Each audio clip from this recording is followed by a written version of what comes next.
Yo, what's up everybody? Jumping here and I am back on some Destiny 2, and today I wanted to give you guys a tip about the EAZ and also the Solstice armor, primarily about the mini bosses because this is a step that I feel like most people are kind of annoyed at.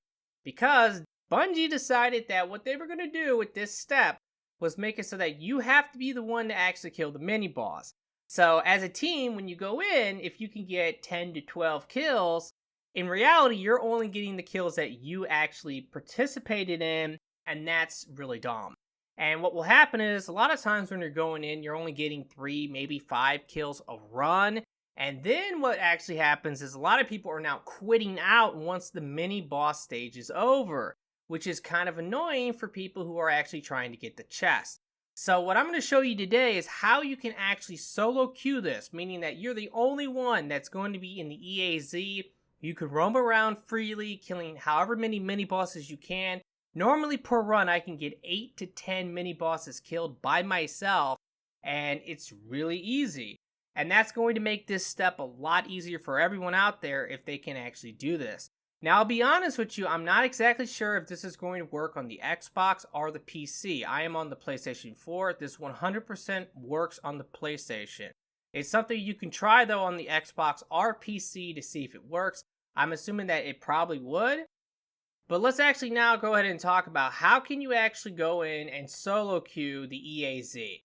Well, what you actually have to do is you have to go into your PlayStation settings. And once you're in there, you need to scroll down to time and date. So this would be the same thing pretty much if you are on the Xbox or on your PC. You could probably just set your time and your date to whatever you want. And then you can go ahead and try. Now, the date and the time needs to be pretty random because if more people are doing this, once they figure this out, or if you share this video and a lot of people might see it, who knows. But the point is that once people know this, you definitely want to make the date really, really random. That way you will not match with people because sometimes people might actually select the date that you have selected. It's something that can happen.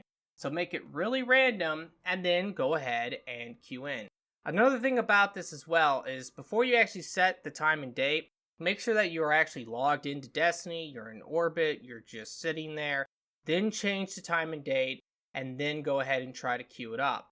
And you know it's working if you are not getting matched with anyone else. And eventually, it's going to take maybe a couple minutes of looking for Guardians, but eventually it will start it up and you will be by yourself and you are free to roam around and kill however many mini bosses you can in that time.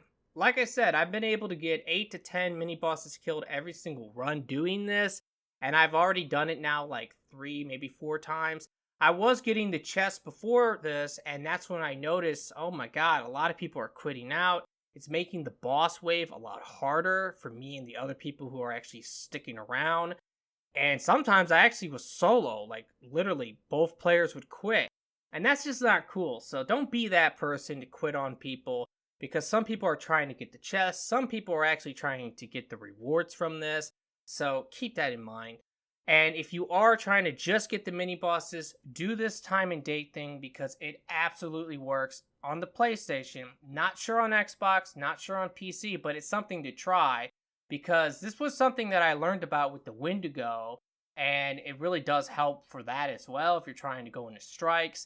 You can also use it for the Solstice armor if you're going into strikes as well, because you do need to get kills in strikes, you need to collect orbs, and it's a lot easier to get the kills in the orbs if you're playing by yourself, because you're going to literally get all of the kills and you can collect all of the orbs.